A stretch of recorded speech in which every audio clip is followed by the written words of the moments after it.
আমন্ত্রণ জানাচ্ছি প্রিয় দর্শক মানচিত্রের নিয়মিত আয়োজন কথোপকথনে। নমস্কার, আমি তরুণ ঘোষ। আজকে একটা তারেক রহমান নিজে একটা ড্যামেজিং কাজ করেছেন।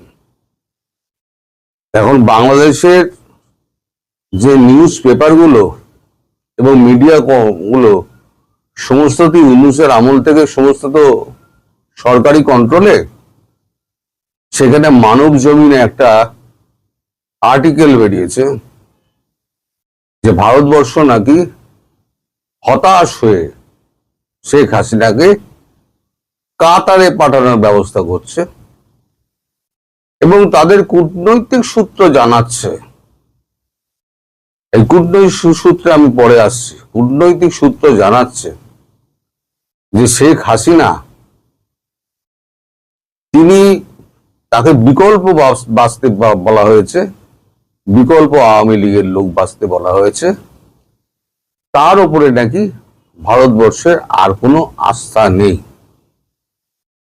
আমি একটা কথা এই মানব জমিনের প্রতিবেদককে জিজ্ঞেস করি, আপনাকে কোন কূটনৈতিক সূত্র বলেছে?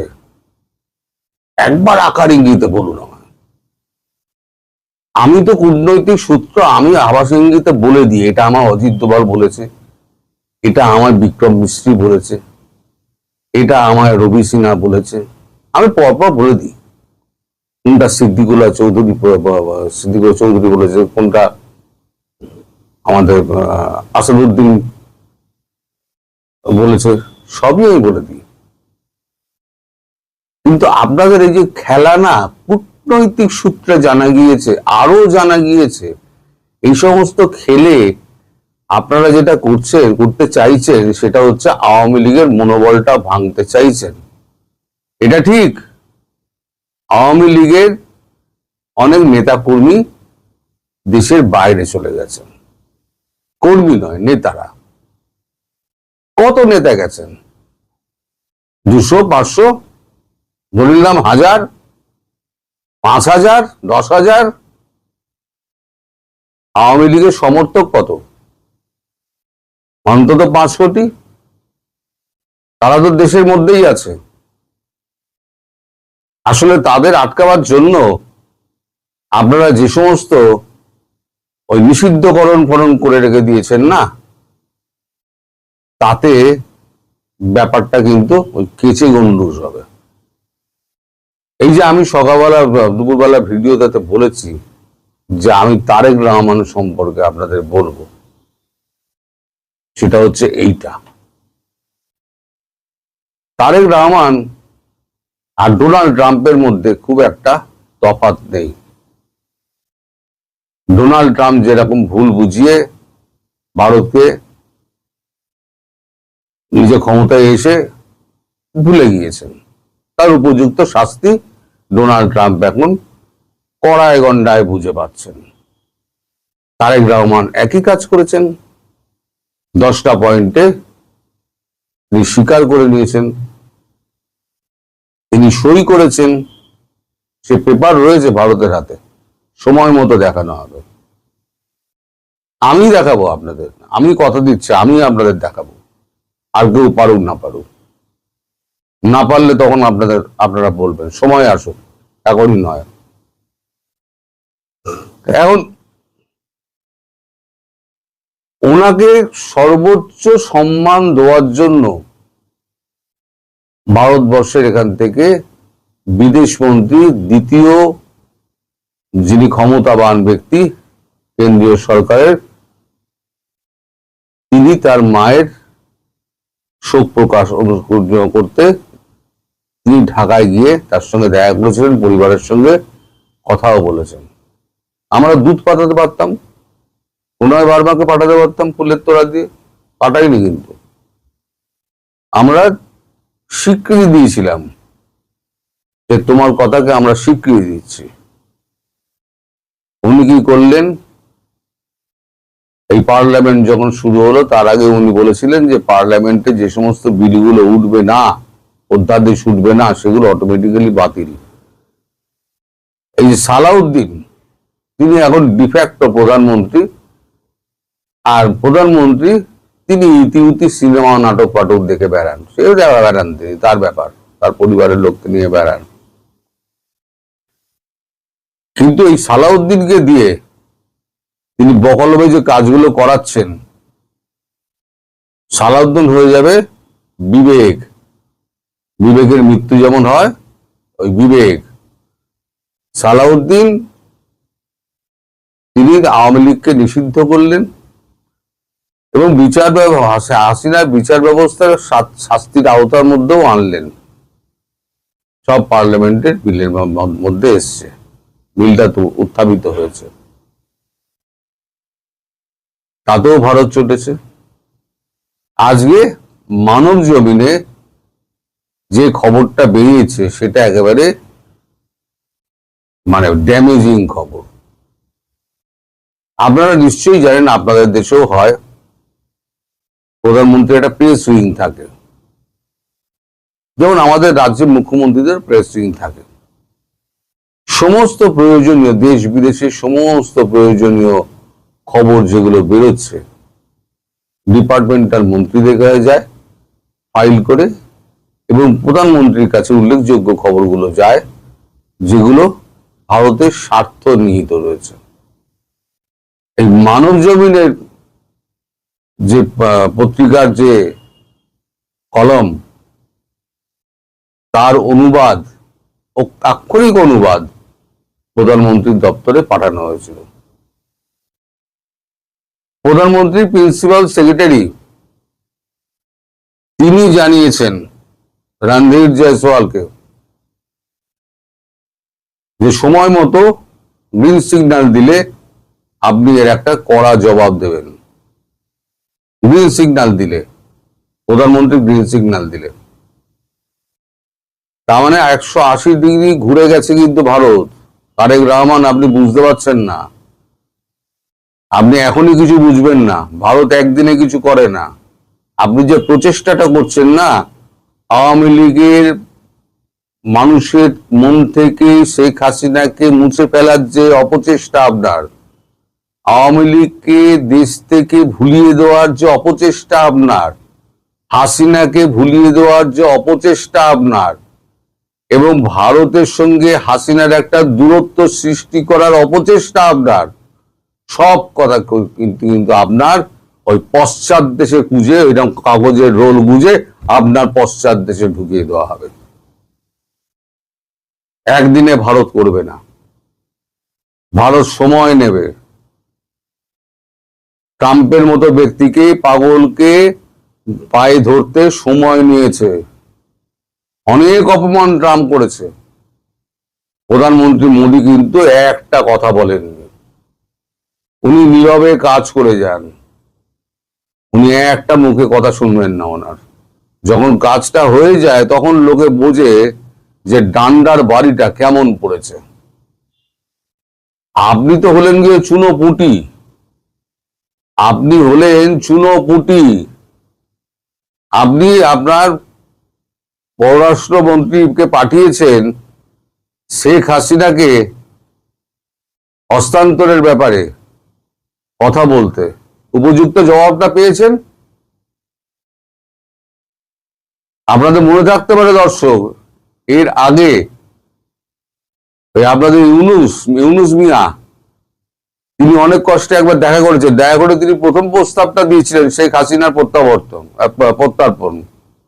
সঙ্গে সঙ্গে মোদীজি উনি ওনাকে বলেছিলেন ইসকো ছড়িয়ে আগে বলিয়ে, হাসিনার ব্যাপারটা ছড়িয়ে আগে বলিয়ে। সেই একই ভুল আবার একটুখানি খেলতে গিয়ে খলিলুর রহমান লিঙ্গি খেয়ে পড়ে গেছেন। তারপরের থেকে আলোচনা একদম পুরো ভেস্তে গেছে, কিচ্ছু পায়নি।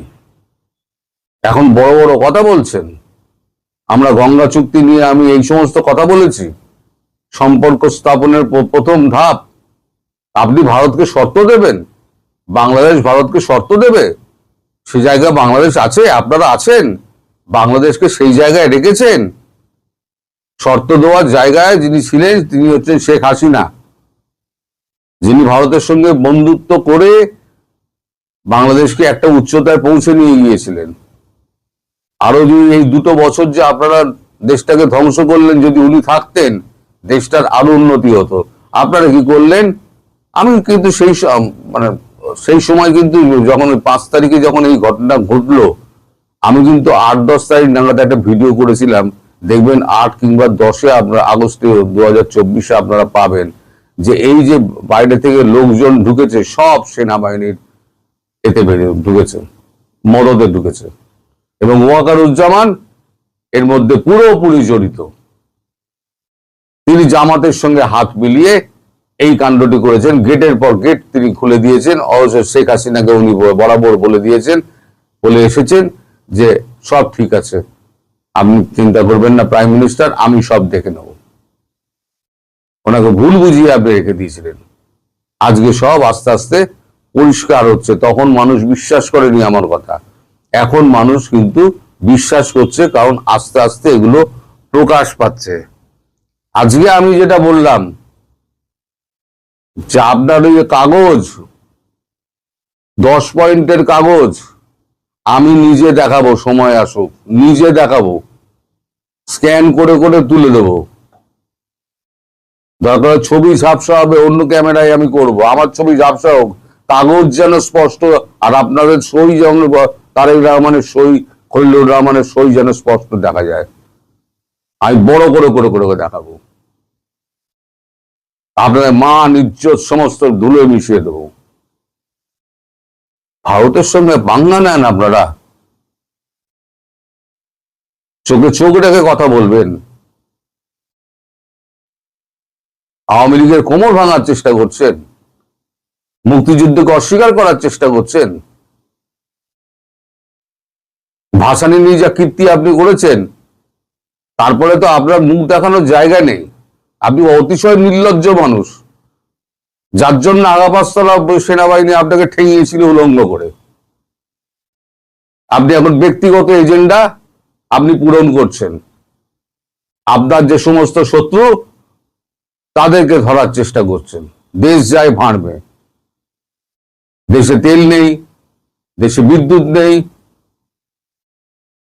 মূল্য বৃদ্ধি নেই, এই অবস্থা। ভারতের সঙ্গে কোথায় এসে আপনারা বলবেন যে নেপালের থেকে আমরা বিদ্যুৎ আনবো, আপনারা একটু জমির ব্যবস্থা করে দিন, আপনার খুঁটিগুলো ব্যবহার করার সুযোগ করে দিন, যেগুলো আপনারা বন্ধ করে দিয়েছেন। বলতেন বিদ্যুৎটা ব্যবস্থা হতো, এসে বলতেন আমরা অসহায়, আমাদের চাল ডাল পূর্ণ আমরা আমাদেরকে দিন, আমাদের একটা ক্রেডিট লাইন দিন। তারা শুরুতেই চেয়ে বসলেন যে শেখ হাসিনার প্রত্যর্পণ। শেখ হাসিনাকে জীবনে হাতে পাবেন না, আপনারা তো পাবেনই না। শেখ হাসিনা নিশ্চয়ই ফিরবেন, এবং যেদিনকে ফিরবেন আপনাদেরকে আমরা বলবো, আপনাদেরকে চুন চুনকে মারনে গেলিয়ে কেউ বাদ যাবেন না, চুন চুনকে মারেঙ্গে। উনি যদি না পারেন ভারত মারবে, চুন চুনকে মারবে। আপনাদের শয়তানির না আগা 5 তলা সমস্ত চামড়া ছড়ানো হবে। আজকে অনেক কটু কথা বললাম দর্শক, কিন্তু না বলে উপায় ছিল না। এই মানব জমিনকে দিয়ে যে রিপোর্টটি করিয়েছে, সেই রিপোর্টটি দেখার পর প্রধানমন্ত্রী চুপ করে আছেন, তিনি যা করার ভেতরে ভেতরে করবেন।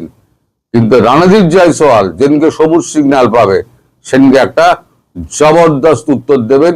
সেই উত্তরের অপেক্ষায় থাকুন।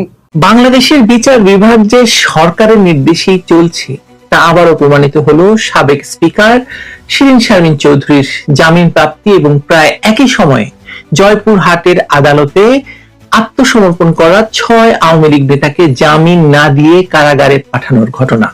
দুটোই ঘটেছে সরকারের নির্দেশে এবং আদালত কেবল নির্দেশনা পালন করেছে ক্ষেত্রে। না হলে একই ধরনের মামলায় শিরীন শারমিন চৌধুরী জামিন পাবেন, বাকি নেতারা কেন বছর খানেক ধরে বিনা বিচারে কারাগারে আটক থাকবেন বলুন তো? শুধু আওয়ামী লীগ নেতারাই নন, অশীতিপর বৃদ্ধ দেশের প্রধান বিচারপতি, লেখক, সাংবাদিক শাহরিয়ার কবির সহ বাকি যে সকল বিচারপতি এবং সাংবাদিকরা বন্দী আছেন তাদেরকে মুক্তি দেওয়ার নির্দেশ কবে দেবে সরকার?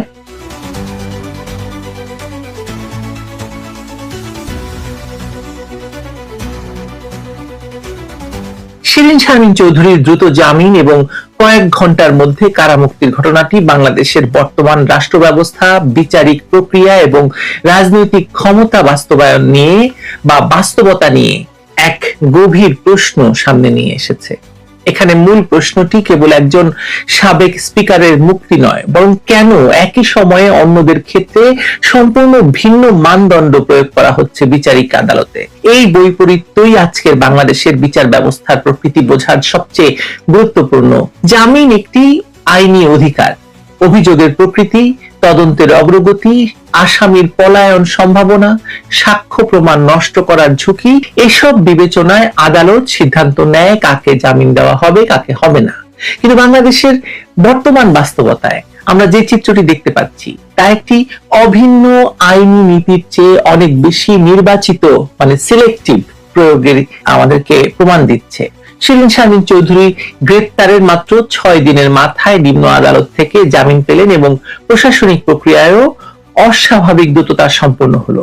সাধারণত এই ধরনের মুক্তিতে জেল ওয়ারেন্ট, কাগজপত্র যাচাই সব মিলিয়ে সময় লাগে এবং জেল গেটে আবার তাকে গ্রেপ্তার করা হয় যদি তিনি আওয়ামী লীগের নেতা বা কর্মী হন। এখানে সেই বিলম্ব দেখা গেল না। ফলে স্বাভাবিকভাবেই প্রশ্ন উঠছে, এটি কি কেবল আদালতের সিদ্ধান্ত নাকি এর পেছনে একটি উচ্চতর রাজনৈতিক সম্মতি কাজ করছে, বিদেশি চাপ কাজ করছে? এই প্রশ্নকে আরো তীব্র করে তোলে জয়পুরহাটের ঘটনা। সেখানে তথাকথিত জুলাই হত্যাকাণ্ড সহ একাধিক মামলার আসামি হিসাবে আত্মসমর্পণ করা আওয়ামী লীগের 6 নেতা জামিন চাইলেও আদালত তা নামঞ্জুর করে সরাসরি তাদেরকে কারাগারে পাঠিয়েছে। এখানেই এই দ্বিমুখী বা বহুমুখী বিচার ব্যবস্থার প্রশ্নটি সামনে আসে। একদিকে রাজধানীতে দ্রুত জামিন এবং মুক্তি, অন্যদিকে জেলা পর্যায়ে কিংবা রাজধানীতেই একই রাজনৈতিক পরিসরের অন্য নেতাদের ক্ষেত্রে কঠোর অবস্থান নিচ্ছে সরকার। নির্দেশনা যাচ্ছে সরকারের কাছ থেকে এবং আদালত তাই করছে। এখানে মনে রাখা দরকার, আওয়ামী লীগ কেবল একটি রাজনৈতিক দল নয়, এটি সেই দল যে বাংলাদেশের জন্মের আগে থেকেই একটি নিয়মতান্ত্রিক এবং গণতান্ত্রিক রাজনৈতিক নীতিতে চলে আসছে। মুক্তিযুদ্ধের নেতৃত্ব দিয়েছে, বঙ্গবন্ধু শেখ মুজিবুর রহমানের হাতে গড়া রাষ্ট্রের মূল আদর্শের ধারক এই দলটি। সেই দলের নেতাকর্মীদের বিরুদ্ধে এই বৈষম্যমূলক বিচারিক আচরণ কেবল ব্যক্তি বিশেষের প্রতি অবিচার নয়, এটি একটি ঐতিহাসিক রাজনৈতিক ধারার বিরুদ্ধে রাষ্ট্রীয় প্রতিহিংসার বহিঃপ্রকাশ। আরো গুরুত্বপূর্ণ হলো সাবেক প্রধান বিচারপতি ABM খায়রুল হকের ঘটনা। তিনি একাধিক মামলায় জামিন পাওয়ার পরও নতুন মামলায় গ্রেপ্তার দেখানোর আবেদন জমা দিয়ে তার মুক্তি আটকে দেওয়া হয়েছে। অর্থাৎ একজন ব্যক্তি যখন আইনি প্রক্রিয়ায় মুক্তির কাছাকাছি পৌঁছাচ্ছেন তখনই নতুন মামলা সামনে এনে তাকে আটক রাখার সংস্কৃতি অব্যাহত রয়েছে। বছরের পর বছর এই মানুষগুলো বিনা বিচারে আটক। এটি কোনো স্বাভাবিক বিচারিক প্রক্রিয়া হতে পারে না। এটি সম্পূর্ণভাবে রাজনৈতিক পরিচালিত বা রাজনীতি পরিচালিত কারাবাসের চিত্র। একই কথা প্রযোজ্য কারাবন্দী সাংবাদিকদের ক্ষেত্রে। শাকিল আহমেদ, ফারজানা রূপা, মোজাম্মেল বাবু, শ্যামল দত্ত সহ শাহরিয়ার কবির সহ ডজন খানেক সাংবাদিক 1 বছরেরও বেশি সময় ধরে হত্যা এবং উস্কানির অভিযোগে বিনা বিচারে কারাগারে আটক আছেন। কমনওয়েলথ জার্নালিস্ট অ্যাসোসিয়েশন থেকে শুরু করে দেশীয় মানবাধিকার সংস্থা পর্যন্ত সবাই উদ্বেগ জানাচ্ছে, কিন্তু তাদের জামিন আবেদন বারবার খারিজ হচ্ছে। অথচ যে অভিযোগগুলো আনা হয়েছে আইনজীবীরাই বলছেন যে সেগুলো মিথ্যা এবং রাজনৈতিক উদ্দেশ্য প্রণোদিত। তাহলে প্রশ্ন তোলাই যায়, যদি আদালত শিরীন শারমিনের মামলার মেরিট বিবেচনা করে দ্রুত সিদ্ধান্ত নিতে পারে, তাহলে এই সাংবাদিকদের ক্ষেত্রে কেন তা পারছে না আদালত? কারা আদালতকে নিষেধ করছে এদেরকে মুক্তি না দেওয়ার জন্য? এই বৈষম্যমূলক বিচারিক বাস্তবতার মূল শিকড় আসলে 1975 সালের সেই ভয়াবহ ধারাবাহিকতায়। বঙ্গবন্ধুকে সপরিবারে হত্যার পর থেকে যখনই এদেশে অবৈধ ক্ষমতা দখল হয়েছে, প্রথম আঘাত এসেছে আওয়ামী লীগের উপর, আওয়ামী লীগের রাজনীতিতে বিশ্বাসীদের উপর। 2024 সালে অবৈধভাবে ক্ষমতা দখল করে ইউনূস অধ্যাদেশ জারি করে আওয়ামী লীগকে নিষিদ্ধ করেছে এবং এখন তারেক রহমানের সরকার সেই অধ্যাদেশকে সংসদে আইন পাশ করে বলবৎ রেখেছে। অর্থাৎ নিষিদ্ধ একটি দলের নেতাকর্মীরা যখন আদালতে জামিন চাইতে যাচ্ছেন তখন বিচারক শুধু আইন নয়, রাজনৈতিক বায়ুমণ্ডলও দেখছেন। যে রাজনৈতিক আবহাওয়াটা কেমন, তারেক রহমান কি চাইছে, বিএনপি নেতারা কি চাইছে। জয়পুরহাটের আদালত সেই তারেক রহমানের ভাও বুঝেই রায় দিয়েছে। এখন প্রশ্ন হচ্ছে, শিরীন শারমিন চৌধুরীর ক্ষেত্রে এই ব্যতিক্রম কেন? রাজনৈতিক ভাবে এর কয়েকটি সম্ভাব্য ব্যাখ্যা আমরা দিতে পারি। প্রথমত, এটি হতে পারে একটি টেস্ট কেস। সরকার একটি নির্দিষ্ট রাজনৈতিক বার্তা দিতে চাইছে যে আওয়ামী লীগের কিছু গ্রহণযোগ্য মুখকে ধীরে ধীরে মূলধারায় ফেরানো হবে।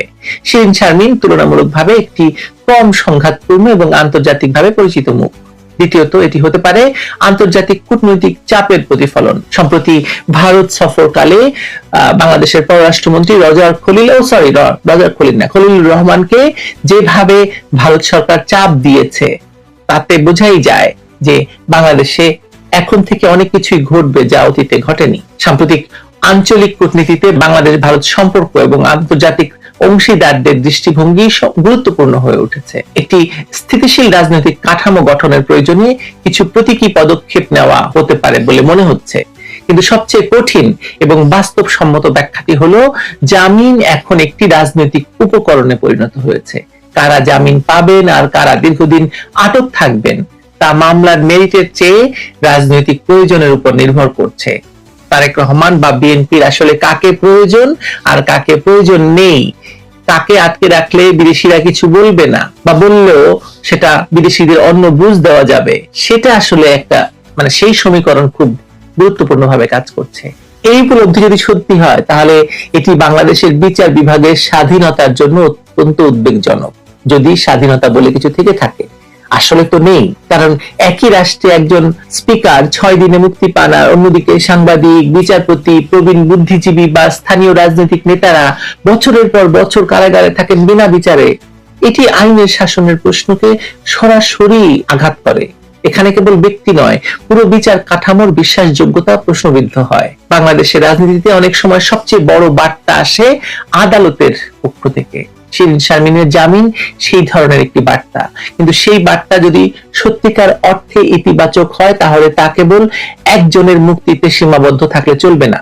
অশীতিপর সাবেক প্রধান বিচারপতি খায়রুল হক, বন্দী সাংবাদিক মুজাম্মেল বাবু, শ্যামল দত্ত, শাহরিয়ার কবির, শাকিল রূপা এবং আরো যারা কারাগারে আছেন, তাদের প্রত্যেকের ক্ষেত্রে একই মানদণ্ড প্রয়োগ না হলে বোঝা যাবে এটি আইনের শাসন নয়, এটি ক্ষমতার শাসন। এমনকি আওয়ামী লীগের বাকি যেসব নেতারা, সালমান এফ রহমান, আনিসুল হক, জোনায়েদ আহমেদ পলক, শাহজাহান খান, হাসানুল হক ইনু, যারাই আদালত কারাগারে এখন অবৈধভাবে বন্দী আছেন, তাদেরকে মুক্তি না দিলে তো আপনি জামিনে মুক্তি না দিলে তা আসলে তো আইনের শাসন হচ্ছে না। এবং সেই পার্থক্যটুকু বোঝার জন্যই আজকের বাংলাদেশের সচেতন মানুষকে প্রতি